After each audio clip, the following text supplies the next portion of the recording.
नमस्कार सभी को, मैं हूं सागर पांडे और स्वागत है आप सभी का हमारे चैनल इंटेलेक्चुअल सागर में। दोस्तों, यदि आपका हाउसिंग लोन चल रहा है और आप जानना चाहते हैं कि आपके हाउसिंग लोन में आप जो ईएमआई देते हैं उस पे आपको कितने टैक्स की छूट मिलेगी, तो ये वीडियो आपके लिए है। आप इस वीडियो को स्टार्ट से एंड तक ज़रूर देखें, क्योंकि इस वीडियो में हम आपको बहुत ही आसान लैंग्वेज में और पूरी डिटेल में ये समझाने की कोशिश करेंगे कि आपकी जो ईएमआई जा रही है हाउसिंग लोन पे, उसकी वजह से आपको टैक्स में कितनी छूट मिल सकती है। साथ ही साथ हम आपकी इनकम के एग्जाम्पल के साथ आपको खुद कैलकुलेट करके भी बताएंगे कि आपको at the end of the year कितना टैक्स में रिबेट मिलेगी आपके हाउसिंग लोन की ईएमआई चुकाने पे। और ये पूरी कैलकुलेशन हम एक एक्सेल शीट पे करेंगे, जिसकी लिंक आपको डिस्क्रिप्शन में मिल जाएगी। आपकी ये एक्सरसाइज और होमवर्क रहेगा कि आप अपने होम लोन के अमाउंट के हिसाब से और अपनी ईएमआई के अमाउंट के हिसाब से आपको टैक्स में कितनी छूट मिल सकती है वो कैलकुलेट खुद करके देखें। और यदि आपकी कोई क्वेरी रहती है तो हमें कमेंट सेक्शन में ज़रूर बताएं, हम आपकी क्वेरी का रिप्लाई ज़रूर करेंगे। मुझे पूरा यकीन है कि इस वीडियो को देखने के बाद आप अपने होम लोन पे जो टैक्स की रिबेट आपको मिलने वाली है वो कैलकुलेट खुद ही करना सीख जाएंगे। लेकिन वीडियो शुरू करें उससे पहले हमारी एक रिक्वेस्ट है, यदि आप हमारे चैनल पर नए हैं, हमारा वीडियो पहली बार देख रहे हैं या अभी तक आपने हमारे चैनल को सब्सक्राइब नहीं किया तो प्लीज़ इसे सब्सक्राइब ज़रूर करें। इससे हमें मोटिवेशन मिलता है कि हम आपके लिए और भी ऑथेंटिक और भी अच्छे वीडियो लाते रहें। इसी नोट पे आइए टॉपिक शुरू करते हैं। तो दोस्तों, जैसा कि आपको पता है कि पिछले 2 सालों से भारत सरकार ने 2 टैक्स रिजीम ला के रखी है। पुरानी टैक्स रिजीम को कहा गया है ओल्ड टैक्स रिजीम, और अभी जो करंट में नई टैक्स रिजीम लाई गई है उसको न्यू टैक्स रिजीम कहा गया है। इनकम टैक्स आपको ये सुविधा देता है कि आप ओल्ड और न्यू में से कोई भी टैक्स रिजीम के अंदर अपने आप को चूज कर सकते हैं।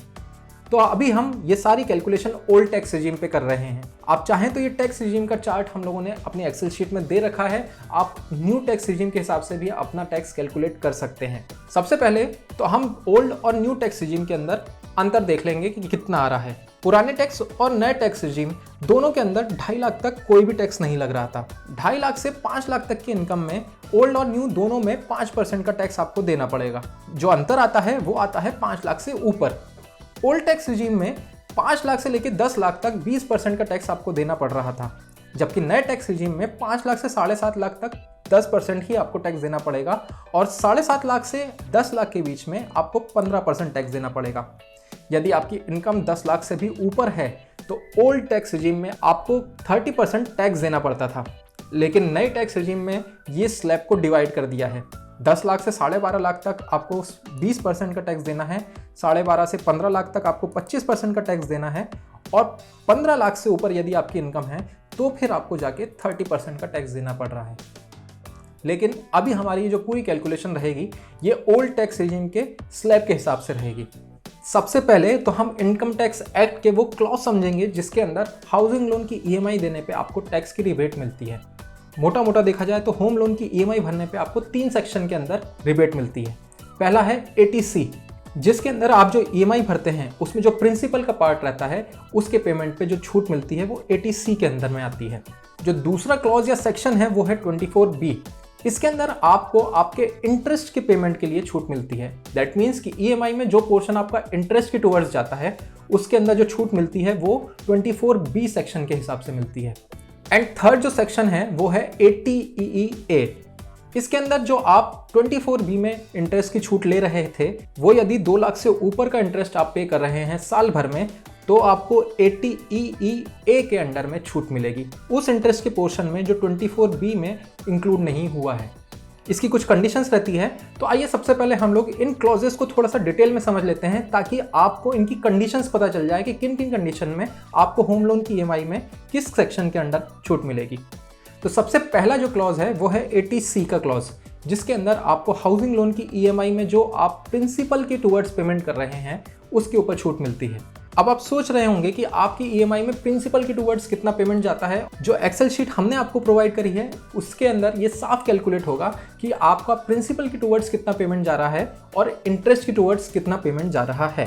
साथ ही साथ यदि आप एक्सेल शीट यूज नहीं करना चाहते हैं तो भी आप नेट के ऊपर कोई सा भी ईएमआई कैलकुलेटर खोल के आप अपना प्रिंसिपल पोर्शन और इंटरेस्ट पोर्शन देख सकते हैं। एनीवेज, जो पोर्शन प्रिंसिपल के टुवर्ड्स जाता है वो 80C के अंडर छूट में आता है, और साथ साथ आपके घर का रजिस्ट्रेशन और स्टैम्प ड्यूटी भी 80C के अंदर आपको छूट देती है। और इसके मैक्सिमम डिडक्शन की जो लिमिट है वो 1.5 लाख रुपए है, दैट मीन्स कि 80C की टोटल लिमिट 1.5 लाख रुपए है। इस 80C में PPF, LIC और ELSS ऐसे कई डिडक्शंस भी शामिल होते हैं। तो आपके इन सारे ऑलरेडी होने वाले डिडक्शन और होम लोन की EMI के अंदर प्रिंसिपल पोर्शन का जो डिडक्शन है वो 80C में आएगा, बट मैक्सिमम कैप 1.5 लाख रुपए ही रहेगी। इतने ही रुपए की आप छूट ले सकते हैं। सेकंड जो सेक्शन है वो है 24B, जिसके अंदर आप अपने हाउसिंग लोन की EMI के इंटरेस्ट पोर्शन का जो पेमेंट आपने किया है उसके ऊपर छूट ले सकते हैं। इसकी टोटल लिमिट 2 लाख रुपीज होती है। इसकी कुछ कंडीशंस हैं। सबसे पहली कंडीशन तो यह है कि आप ये छूट तभी ले सकते हैं जब आपका हाउस जिसके लिए आपने होम लोन लिया है वो आपके पोजेशन में हो। दैट मीन्स कि वो अंडर कंस्ट्रक्शन ना हो। अंडर कंस्ट्रक्शन के लिए भी आप ले सकते हैं, लेकिन उसके कंप्लीशन और पोजेशन होने के बाद। इसकी मैक्सिमम लिमिट, दैट मीन्स कि कंस्ट्रक्शन होने की मैक्सिमम टाइम पीरियड की लिमिट 5 साल है। यदि 5 साल के अंदर आपका घर बन के तैयार होता है तो आप 6वें साल से इन 5 साल में जो इंटरेस्ट का पोर्शन दिया है आपने टुवर्ड्स EMI, मान लीजिए आपने इन 5 साल में 5 लाख रुपए दिया है इंटरेस्ट का पोर्शन, तो हर साल आप इक्वल अमाउंट, दैट मीन्स कि अगले 5 साल में आप 1-1 लाख रुपए का 24B के अंदर में छूट ले सकते हैं, वो भी एक्स्ट्रा। दैट मीन्स कि आपने करंट ईयर का 2 लाख रुपीस का इंटरेस्ट डिडक्शन के ऊपर 24B में छूट ले ली है, और चूंकि पिछले 5 साल से आपको 24B के अंदर इंटरेस्ट पोर्शन जो दिया है उस पर छूट नहीं मिल रही थी, इसीलिए इस साल, अगले साल और लगातार ऐसे 5 साल आप 24B के अंदर 1-1 लाख रुपए एक्सेस दिखाएंगे और उसके ऊपर गवर्नमेंट आपको टैक्स की रिबेट देगी। और नेक्स्ट जो सेक्शन आता है वो है 80EEA। इसके अंदर मान लीजिए यदि आपका ईयरली इंटरेस्ट पोर्शन जो आप EMI में दे रहे हैं वो हो सकता है कि 2 लाख से ऊपर चला जाए, तो उस कंडीशन में जो वो 2 लाख से ऊपर अमाउंट है, क्योंकि 2 लाख तक का तो रिबेट हमने 24B में ले लिया है, और 2 लाख से ऊपर जो अमाउंट गया है उसको आप 80EEA में क्लेम कर सकते हैं, उस पर भी आपको रिबेट मिलेगी। लेकिन इसकी कुछ कंडीशंस हैं और वो इस तरीके से हैं। फर्स्ट कंडीशन तो वही है कि आपकी एनुअल जो इंटरेस्ट की टुवर्ड्स पेमेंट रहेगी वो 2 लाख से ऊपर रहना चाहिए। सेकेंड जो कंडीशन रहेगी वो है कि ये क्लॉज सिर्फ अफोर्डेबल हाउस के लिए है। अफोर्डेबल हाउस मतलब 45 लाख या उससे कम का लोन यदि आपने घर खरीदने के लिए लिया है तो ही इस सेक्शन के अंदर आप अपनी रिबेट क्लेम कर सकते हैं। और गवर्नमेंट ने इस सेक्शन के लिए आपके घर का कारपेट एरिया भी डिफाइन करके रखा है। यदि आप मेट्रो में नहीं हैं तो आपके लिए 90 स्क्वायर मीटर का घर का एरिया डिफाइन करके रखा है, और यदि आप मेट्रो में रहने वाले हैं और मेट्रो में घर ले रहे हैं या होम लोन ले रहे हैं तो आपके लिए 60 स्क्वायर मीटर का कारपेट एरिया गवर्नमेंट ने डिफाइन करके रखा है।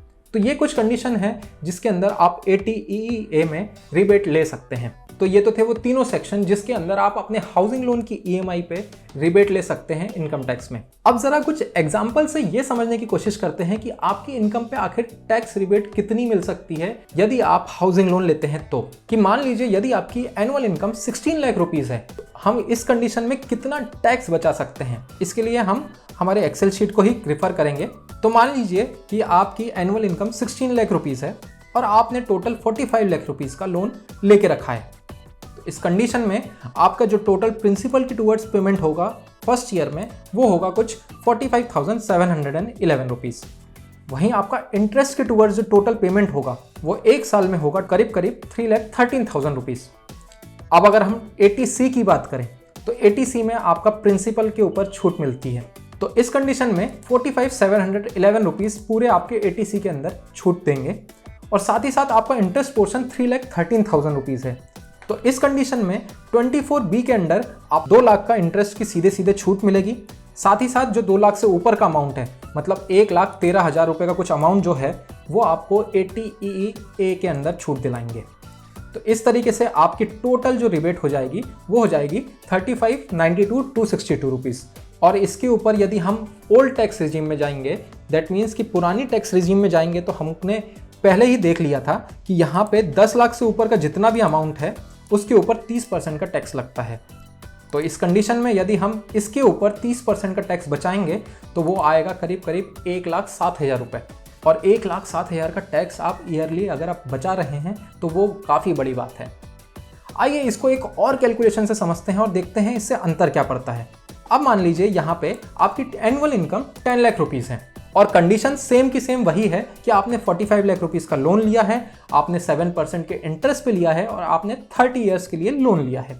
तो इस कंडीशन में जैसा कि हमने पिछले एग्जाम्पल में देखा था, हमको प्रिंसिपल के टूवर्ड्स पेमेंट करना पड़ेगा 45,000 रुपीज़ और इंटरेस्ट के टूवर्ड्स पेमेंट करना पड़ेगा 3,13,000 रुपीज़ करीब। तो हमारा जो टोटल डिडक्शन रहेगा 80C में वो रहेगा 45,711 रुपीज़।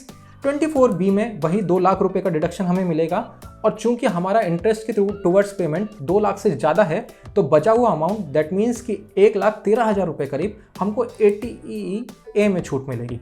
तो जो टोटल रिबेट मिलेगी वो हो जाएगी 3,59,000 के आसपास। और यदि हम ओल्ड टैक्स रिजीम को देखेंगे तो हम देखेंगे कि 5 लाख से ऊपर 10 लाख तक हमको 20% का टैक्स देना पड़ रहा है। तो यदि हम इस अमाउंट का दैट मीन्स कि 3,59,000 का 20% निकालेंगे तो लगभग 71,000 की टैक्स में रिबेट मिल रही है हमको। तो ये एग्जाम्पल से समझ में आता है कि यदि आप होम लोन की EMI चुका रहे हैं तो आपको टैक्स में अच्छा खासा अमाउंट रिबेट मिल सकता है।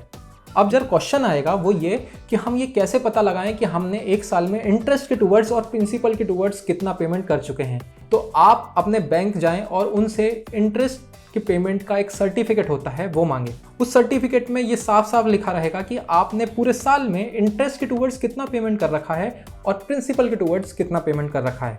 यदि बैंक आपको नहीं भी बताता है और आप बैंक नहीं जाना चाहते या किसी कारण से बैंक से संपर्क नहीं हो पा रहा है तो इस एक्सेल शीट में आप अपना अमाउंट भर सकते हैं। उसके हिसाब से आप अपना टैक्स अमाउंट कैलकुलेट कर सकते हैं। तो ये तो था वो सब कुछ जो आपको जानना चाहिए होम लोन के EMI पेमेंट पे टैक्स को बचाने के लिए। उम्मीद करता हूँ कि आपको ये सब समझ में आया होगा और अब आप अपना टैक्स या टैक्स पे रिबेट खुद कैलकुलेट कर पाएंगे। इसके बाद भी यदि आपकी कुछ क्वेरीज बच जाती हैं तो हमें कमेंट सेक्शन में ज़रूर बताएं, हम आपकी क्वेरीज का रिप्लाई ज़रूर देंगे। यदि हमारा वीडियो पसंद आया है तो इसे लाइक और शेयर भी ज़रूर करें।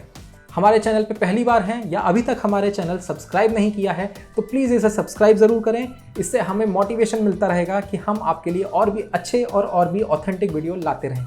इसी नोट पे मिलते हैं किसी नए दिन किसी नए वीडियो के साथ। तब तक के लिए नमस्कार।